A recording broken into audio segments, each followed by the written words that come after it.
Hello mga idol, mga friends. Dito naman tayo sa tulay ng boundary ng Tukod at Kasalak. Ito papuntang Kasalak itong mga friends eh. Ito tinutumbok ko na ito. Yan. Tapos ito yung ilog. Oh, may naglalaba oh, may naliligo.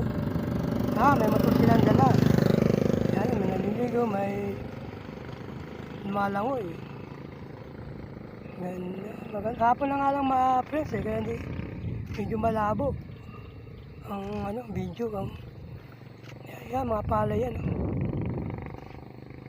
mga palay, yan palay itong kasama ko, yan yung kasama ko kanina. Galing kami ng DRT doon niya Remedios Trinidad. Tumuloy na kami rito sa